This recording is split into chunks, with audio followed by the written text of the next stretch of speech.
Everyone in Berlin is obsessed with the weather because we're having a resurgence of winter after a whole week of spring. This morning I was on Instagram and I saw this meme of Mr. Bean walking downstairs and he's stuck behind this old lady walking down some stairs with a walker. The meme is that the old lady is winter and Mr. Bean is spring, trying to escape and get around winter somehow. And then he finally does. And then he encounters another old man in front of him. And the old man is second winter. It's very funny. Anyway, the topic for this Moody Monday podcast, which I actually put out on our May Magazine Instagram account to see what you guys would want to hear me talk about, what people wanted to hear me talk about, is a little story time of how I became a video maker. I was actually surprised, I have to say, that this is what a lot of people wanted to know about, because I guess it's the typical thing, like when something is so ingrained and it's just like what you do, you lose perspective of the fact that other people might be actually interested in this. Like you kind of go like, oh yeah, whatever, I just make videos. There's a little bit of excitement, obviously, that is lost because you're like in a long-term committed relationship with this career of yours. So you're like, oh yeah, well, I mean, I love him, but I've started to lose some appreciation of all the reasons why. I want to kind of spend some time talking about not just how I became a video maker, but also my biggest learnings or things that I regret or things that, I think are the biggest perks of the job or the biggest cons of the job, and things like where I see the future of video making headed. I guess I want to start off by actually defining what I mean by video making or being a video maker, because it's a pretty broad term. Actually, when I was coming up with the topic, I didn't know even what to write for myself. I was like, how I became a videographer, delete, delete, delete. How I became a video maker and editor, delete, delete, delete. How I became a videographer, editor, and producer, delete, delete, delete. I often get this, even when I'm at like some sort of institutional government building and you're asked to write down like, what's your profession, and I'm like, I started just writing down video producer because it seems the easiest thing to write down, because it's like one thing, not like three separate categories of things that I do. So okay, to define what I mean by video making, I guess the definition of a video maker is that you are shooting, editing, and producing video content. And then within being a video maker, there's subcategories of video making. And it's actually probably the first question that anybody asks me when they find out that I'm a videographer or I make videos. People will be like, oh, what kind of videos do you make? And I get really kind of quite, not annoyed by this question, because it's a normal question to ask, right? I think it's like the same for musicians when they find out that someone is a musician. They're like, oh, what kind of music do you make? I'm not in one genre. It's the same feeling. Like, what kind of videos do you make? It's like, I've made all kinds of videos. I've made music videos. I've made behind the scenes making of videos. I've done video art, which is another subcategory of video making. I've made interview videos. My last job, I made a online educational platform that was video-based learning, things like that. So like a lot. The only thing that I haven't really dipped my toe into is sports and weddings. Everything else that's media, interview, doco style, that's where I kind of like landed. And yeah, so what defines video making is the fact that you're shooting, editing, and producing most of the time. So then, did I study this or how did I get into video making? When I finished high school, I did a Bachelor of Arts degree. And in my Bachelor of Arts degree, I knew I wanted to go to a university which had film or cinema studies as a core stream within the degree. And I found a university that had that and then also had media. I didn't go into media communications, which is a bit more where you would be making videos and stuff. I did a real theoretical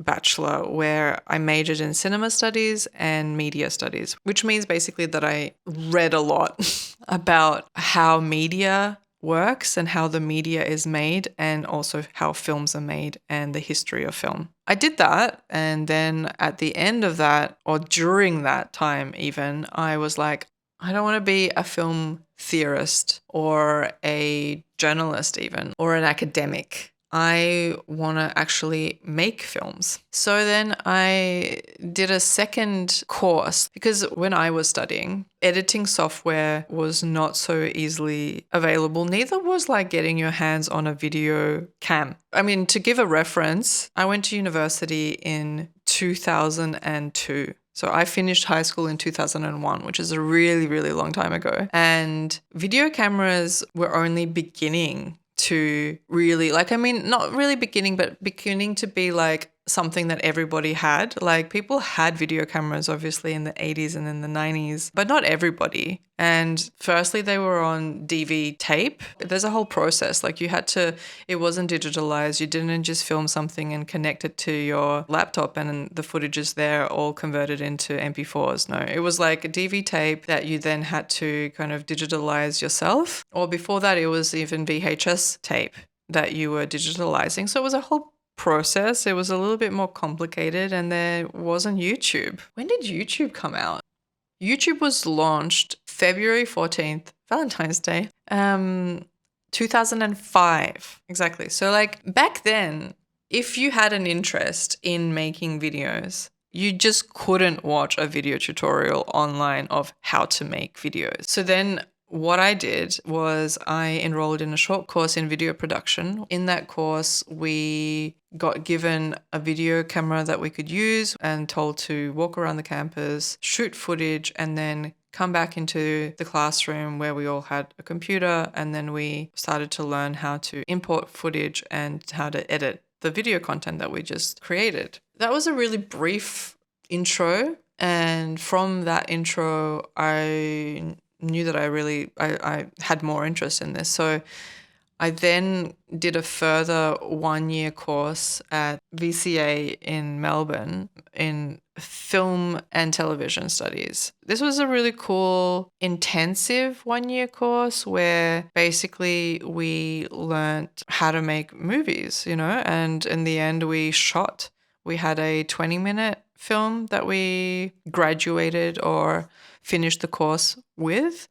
And in the process of that, we, watched some films, talked about films. We had to act, we had to write scripts, we had to film, we had to edit, we had to assemble crews, location scout, we learned how to make little movies, short films, basically. My graduation project was a film called Perceptions, which I recently, maybe a year ago, found somewhere on a DVD, maybe at my granddad's house or something like that. And I just I was like, I never want anybody to see this. My final 20-minute film was a disaster. It was horrible. I still remember because it was called Perceptions, and my idea behind it was that our reality is not real, that each person's reality is different, their own, and I wanted to visualize that. So each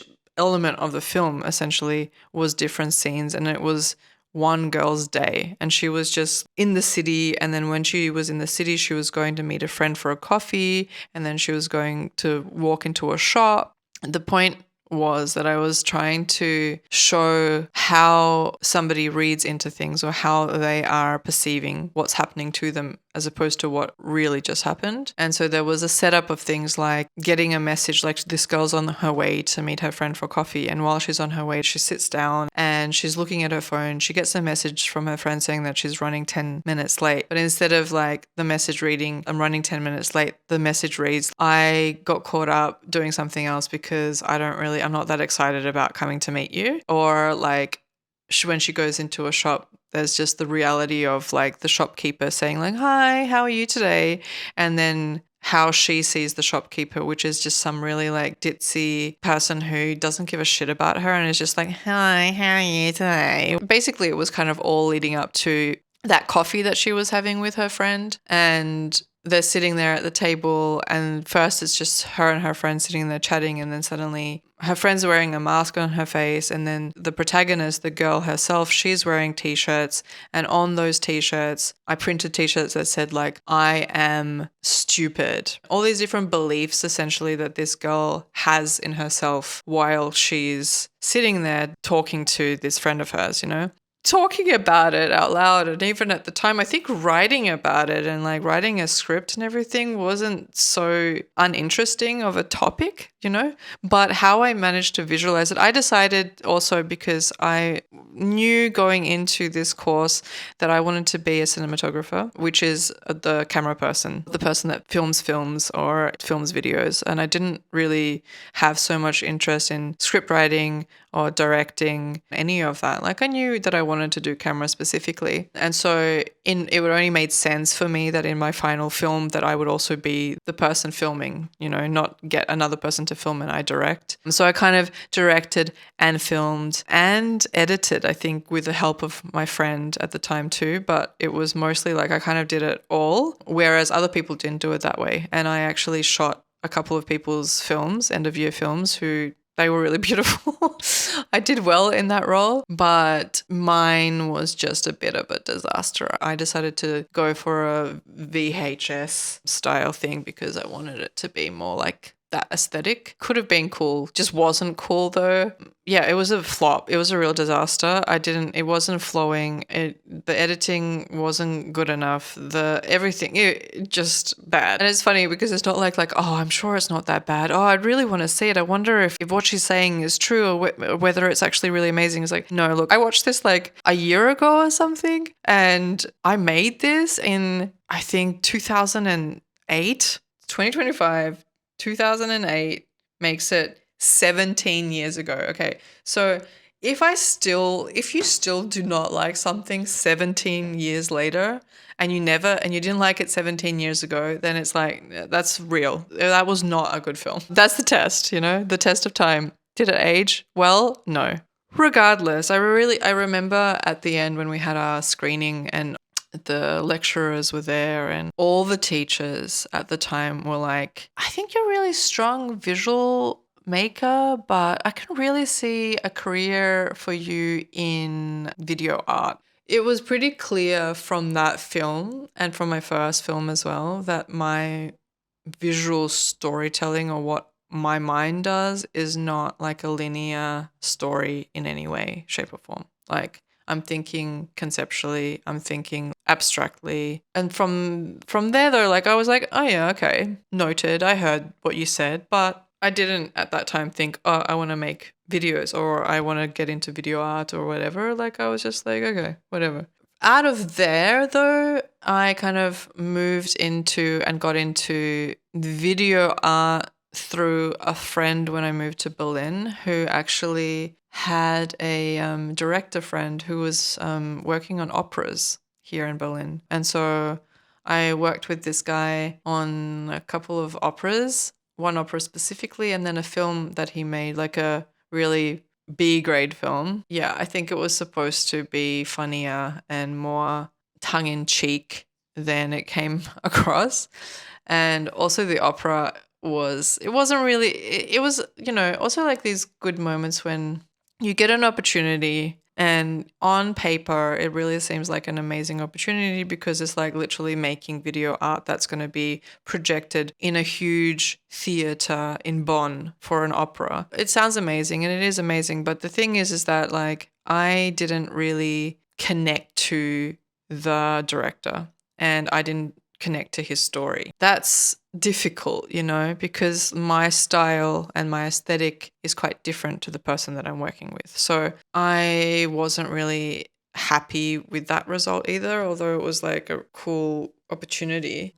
And yeah, I did a couple of other sort of performance video art pieces that were way more aligned with my interests or and I got to like really explore my own style more. And then haphazardly, when I moved to Berlin, I made a lot of friends that were musicians.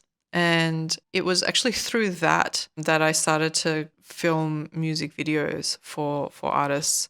It was a nice bridge between filmmaking and video art. I really enjoyed making music videos. And I think a question people would have is, do I think I needed to study, or do I think people need to study video making or filmmaking in order to get into this field? And the answer is like a definite no. Even back then, I had a friend of a friend who became a really big director, actually, who never went to university. But, at that time, back in like the early 2000s, it was only going to go that way for you if you were like a hugely ambitious young person who knew exactly what you wanted to do. Then yeah, there's no barriers to entry, like, because you're just that kind of person. You'll always like make it happen. But if you weren't like that, especially like I said, there was no YouTube around yet, and it wasn't like everybody owned a video camera or could have access to a video camera at the time. So I definitely feel like I did need to study in order to get into video and film, but you don't have to.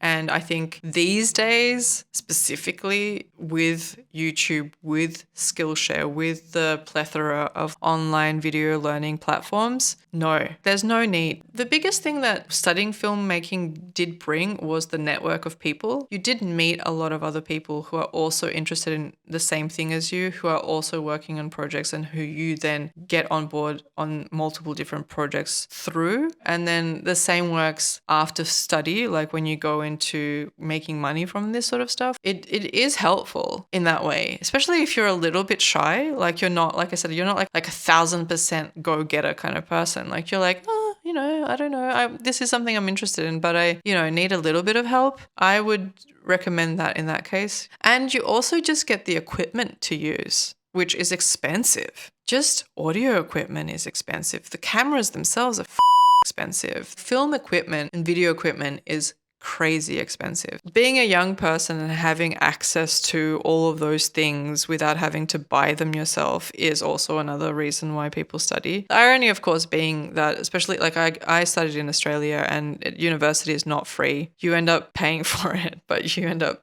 having a debt.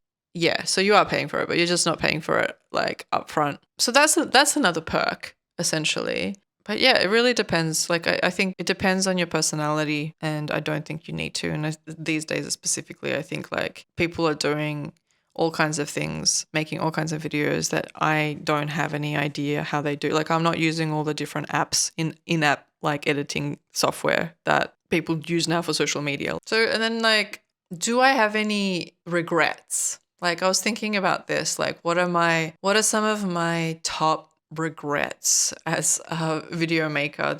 Or like, not, maybe regrets is the wrong word. Maybe it's more like, what are my biggest learnings from making videos for such a long time? One of my biggest regrets. So you get a little bit confined, when you're beginning. You begin and you kind of confined to who wants to work with you, who wants to give you an opportunity. And you just take what you can get. You take the opportunities. If somebody's like, I want to work with you, you're like, cool, me too. Then you realize, like with the opera video art stuff, that my best work is not going to come out of certain collaborations, because we're not aligned aesthetically as people, our visions, anything, So while it was cool to have taken that opportunity, and while it's kind of like cool to say I made video art for an opera, that's all it is, like, at the end of the day. The rest of it was more the learning that I got from it,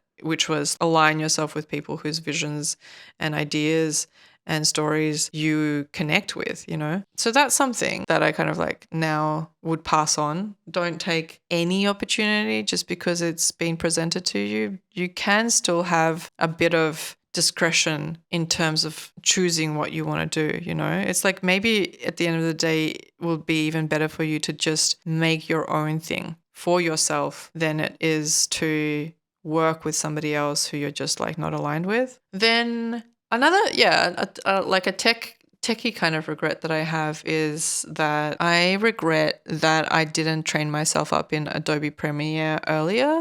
I learned how to edit in Avid, actually. That's what we had at the school that I did film. But Avid is like a really professional filmmaking editing program, which was exceedingly expensive, and nobody had their hands on that unless you were like working for a studio or something. So what was around at the time and was free was Final Cut Pro, which is Apple. And so then I just like started editing videos using Final Cut Pro. And then I just continued there, like I think Final Cut Pro got better and better as an editing program, but not knowing Adobe became like a bit of a hindrance, because when you would apply for different jobs, people would be like, oh, what do you use for editing?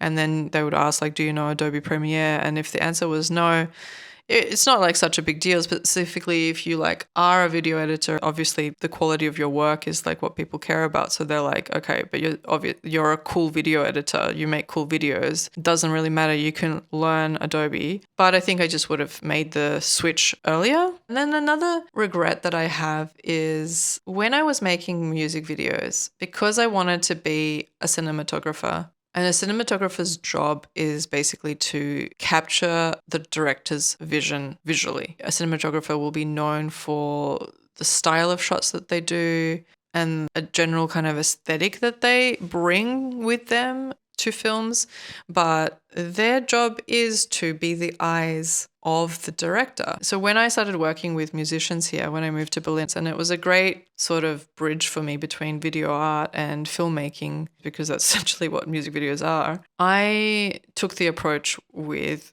the musicians that I work with, which is like, what's your idea for your music video? And then they would tell me their idea, and then we would go and we would film it. I think gradually over time, I started feeling like, I'm a very creative person, and I feel like I actually have really cool ideas, and maybe it would have been cool for me to just come up with a music video idea for someone. And that happened quite late for me, actually. Like, I think the first time that I had the concept for a music video for a band was when I got a gig through a friend who couldn't do it, actually. And that band was like, this is our song, make whatever you want for it. And I was like, amazing. This is the first time that this is happening for me, that I'm actually just like going, what idea do I want to make? Yeah, I had a great time. And then from that moment on, I kind of wished that I had a bit more creative direction input into the aesthetics and the vision of the music video for an artist. I wonder, like in hindsight, I wonder whether I was insecure or something, whether my insecurities had came into play there, and that's why I let people take the lead. And maybe if I had just like thrown a few ideas out, or if I was like more like approaching people being like, I want to make a music video for you, I've got this idea, what do you think? It's like a different approach, right? Like I could have also done that. The next thing that I wanted to get into is really the best parts about video making, so the perks, the pros and cons to video making. I'll start with the pros before I go into the cons. I want to try to be a positive person.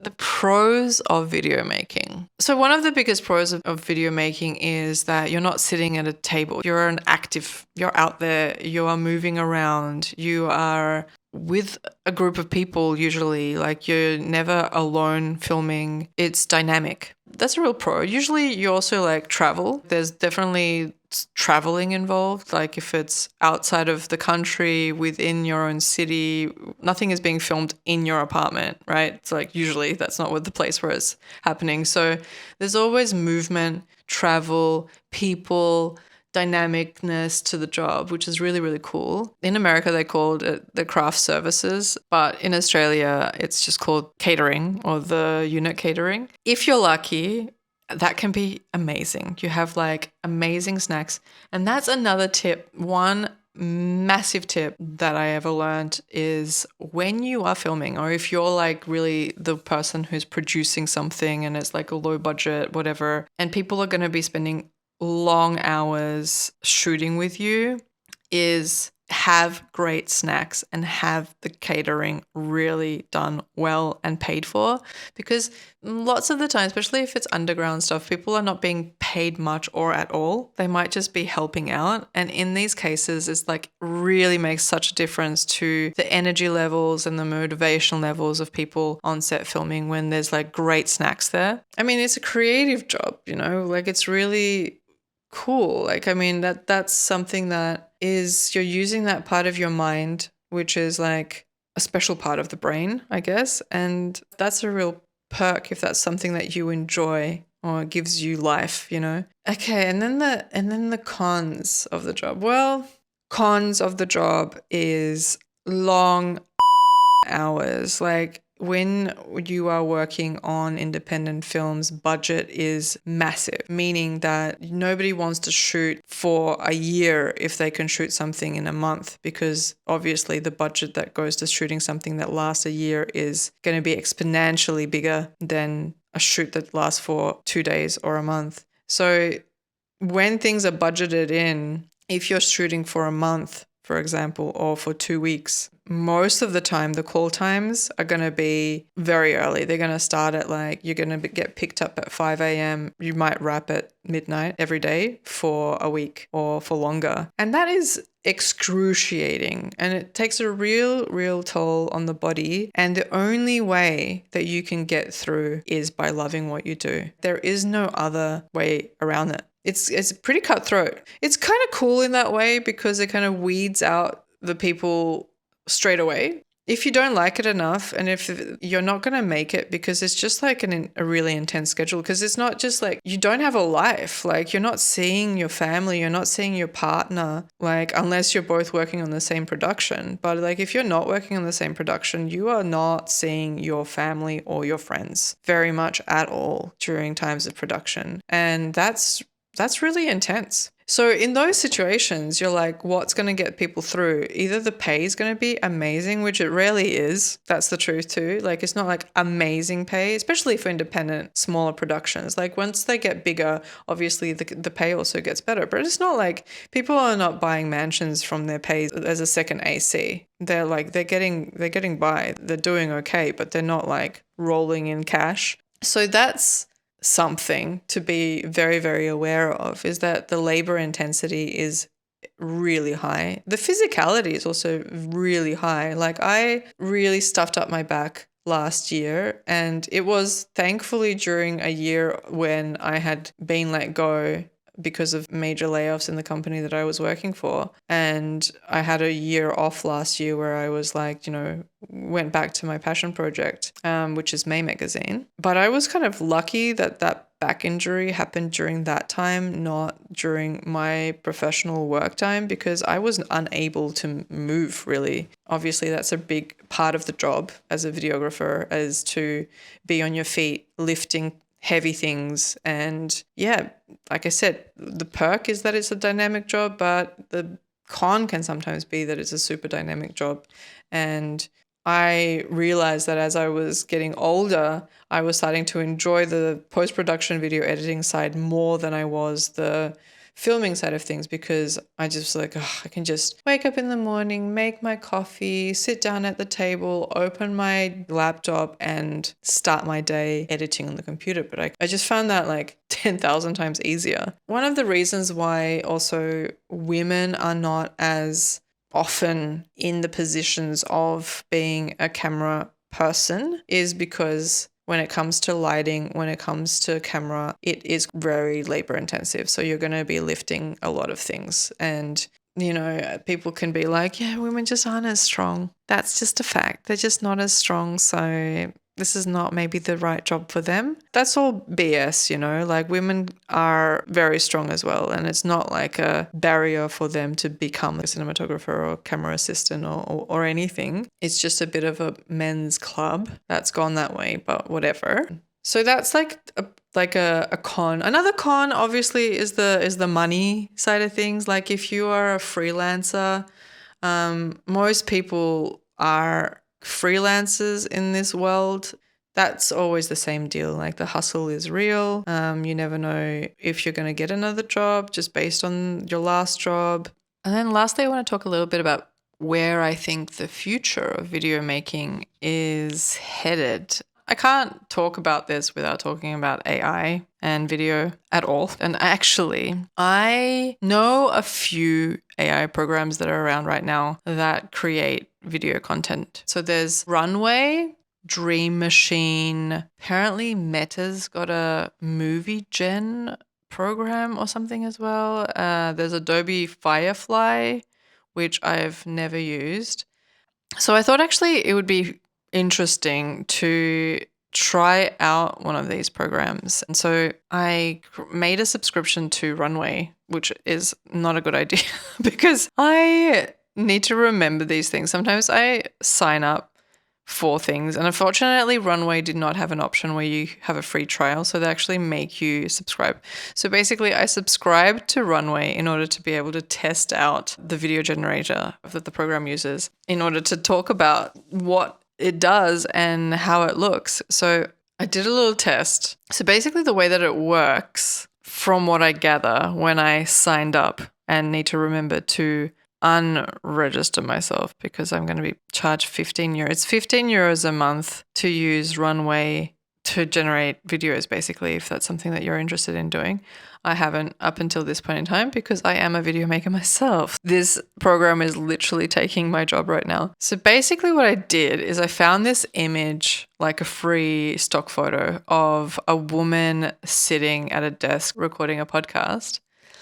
And the way that Runway works is that basically you can drag and drop source images into the program. And then what the next step of what you need to do is that it's optional, right? So you can just basically, from this image that you upload, get the program to animate it for you. So essentially like visualize it for you, or you can write a whole description of what you want to happen in the video. So I wrote down woman sitting at a desk recording a podcast. She picks up her phone that is next to her and types a message. The message reads, "What the f-?" Okay, and then you have to click generate and you're waiting in queue. Okay, I'm waiting in queue. Your generation is in queue and will start in a few minutes. Okay, it's all happening pretty quickly. Done. Okay, let's have a look. Play. Oh my God. Okay, where did that phone come from? It just like miraculously appears. And oh my God, she's got a second phone. Whoa. Let's wait for the second phone. There it is. What's supposed to be happening there though? Like, where's the part where she is reading a message? Oh, so she picks up her phone that is next to her, which wasn't next to her at all. It just appeared from behind her head. And then she suddenly is reading another message. I think she must be like, this is supposed to be her reading another message. Okay, maybe that was my fault actually, and my prompt wasn't really good. But let's have a look at the next one. This is of a beach, a beautiful beach sunset. Like, let's get as generic as you can get. Describe your shot. What should we say? I'm going to say the camera starts to pan out of a beautiful beach sunset to reveal unicorns flying through the sky. One of them lets out a fart. Let's see how it goes with this prompt. Ooh, okay. Oh. All right.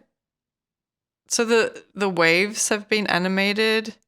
Only the waves, like there's no, the sun flares and, oh no, okay, wait, the sky is moving a little bit as well.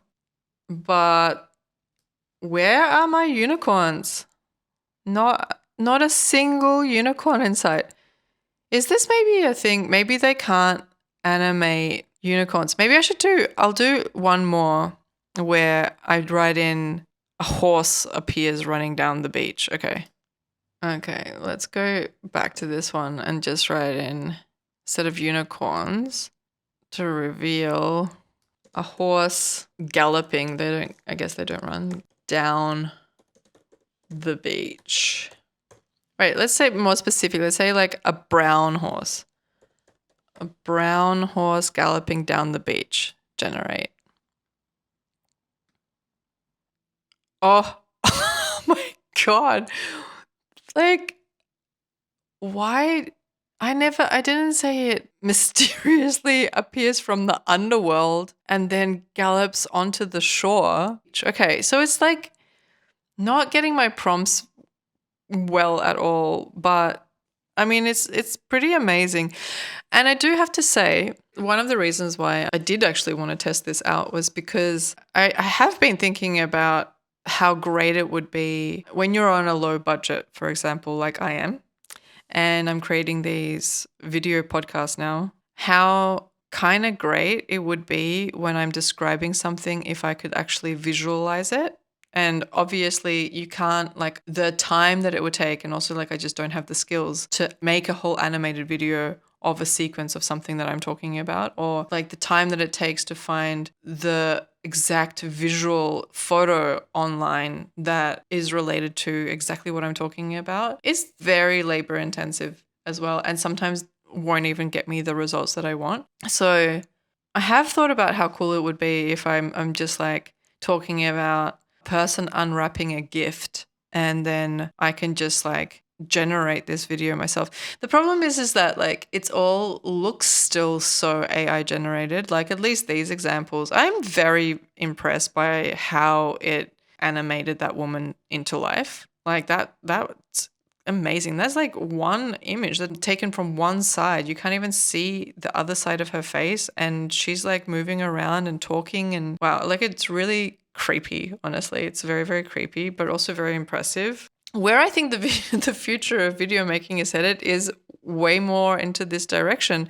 And there is a real problem with that because obviously, yes, this is going to be taking the jobs of animators, motion designers, video makers. The other side of things is that I just can't envisage a world where this content doesn't seem sterile, or where it doesn't just have a homogenous look to everything, or just basically create an even more homogenized society, which is really sad. But I think that that's where it's going, because if there isn't the input of more unique creative ideas, but all it's doing is like pulling from source material and regurgitating it and reforming it and regurgitating it and reforming it, it's always going to be working from the same pool of ideas and the same pool of source images. So the eventual effect, so I'm not saying like the current effect of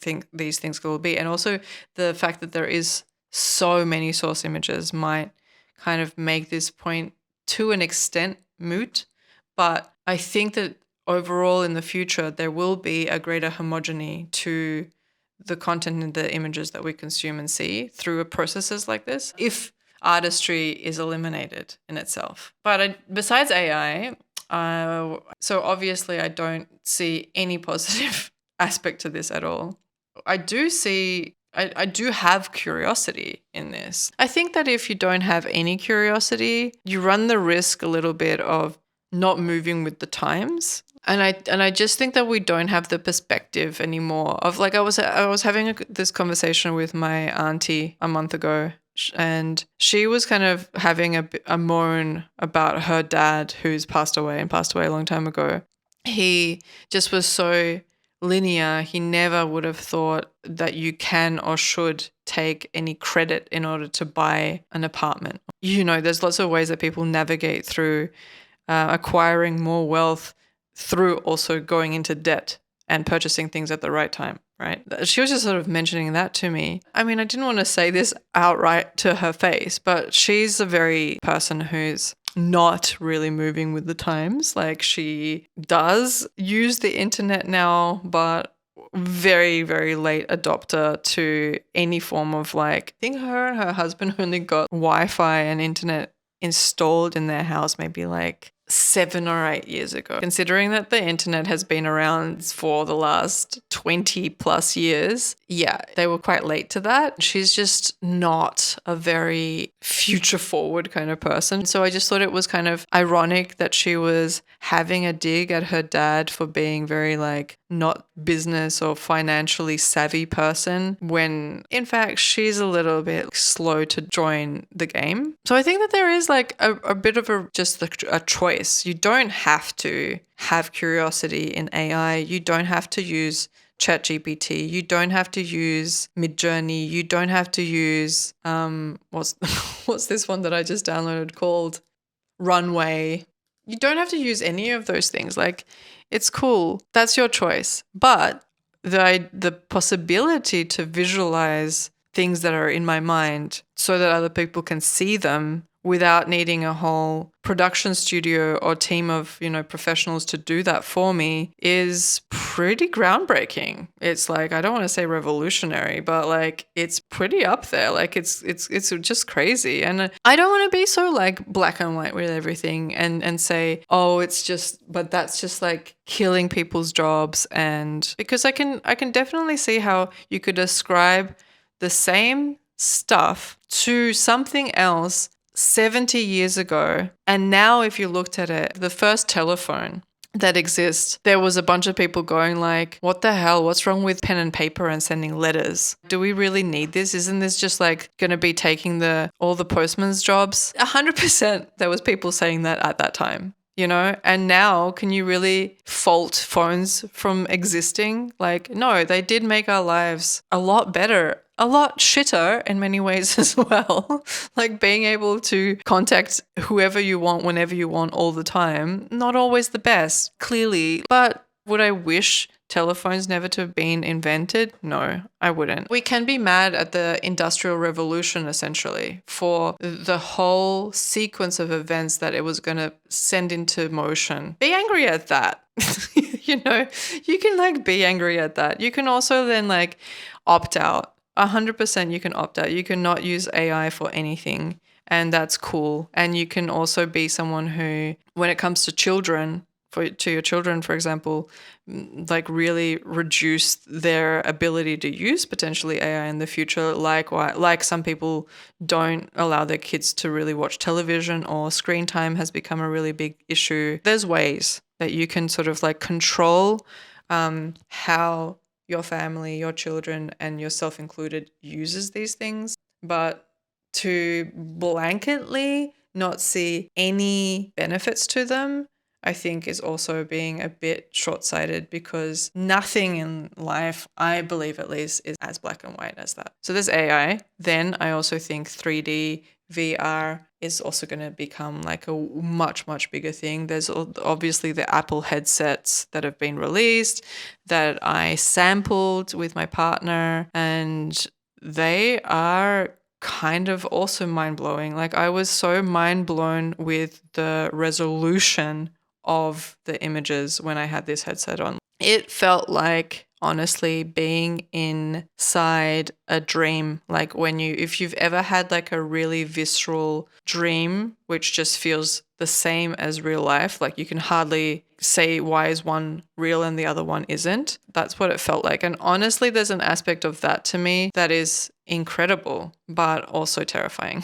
The future of that and where that can go on multiple levels, because I watched a basketball game, like sampling the headset. I went into Jurassic Park with the headset. I went to a beach in Mexico with the headset. Oh yeah, there was one, there was like a person on a tightrope on a mountain where the drop was life-threatening, basically. I can actually see some benefits there. Like you could definitely treat fear and trauma through VR. We can't like negate the ability to use this technology in positive terms, not all in negative terms. I do also kind of personally believe it will be creating a bit of a short circuit within our brain structure itself of like how we get to a conclusion or how we get somewhere when there's so many things taken out of the equation in order for you to get to the desired result. Something awry is going to happen there. And then, yeah, the last thing that I thought, and this is actually before live streaming on Instagram and stuff became a thing, was I always believed that there was going to be some sort of Big Brother Truman Show moment where people were going to start live streaming their lives, like basically like an unedited version of vlogging or like the vlogs that exist now.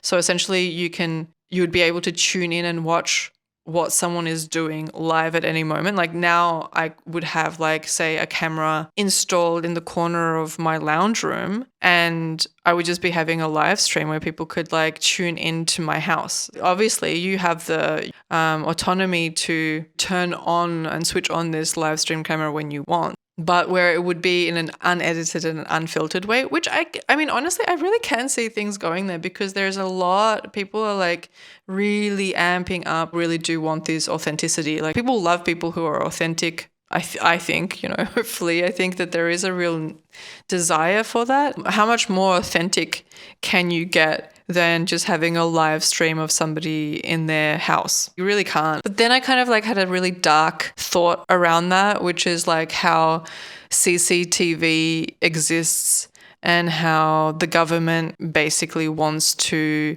patrol us and know what we're doing at all times, and how up it will be that we are now basically getting people to do it willingly themselves. Genius, you know? This is okay. I don't know. I don't know if this conspiracy theory exists or anybody else has had this idea. Probably. I think that live streaming is going to go bigger than it is now, and that people are going to just start live streaming everything that they do. And then there's probably out of all of that going to be an offshoot where people are going to go like more films are going to start being filmed on film again, where people are going to really reject technology as well and go really bare bones. I think that there will be probably is going to be like a natural sort of resistance or counter movement to that as well. There's many more places for VR, AR, and AI to go, which that we've kind of only been scratching the surface in the last 10 years. So yeah, that's my thoughts on that. That's my thoughts on the future of video making. I hope this was interesting for you guys. Like I said in the beginning, I find it a bit, you know, when you're talking about something that you do yourself, there can be an element of it that feels stale to you. I was thinking this is going to be boring, but maybe not. I don't know. Thanks so much for listening. Hope you've been well. Moody Monday, every Monday with a moody new topic. Lots of love.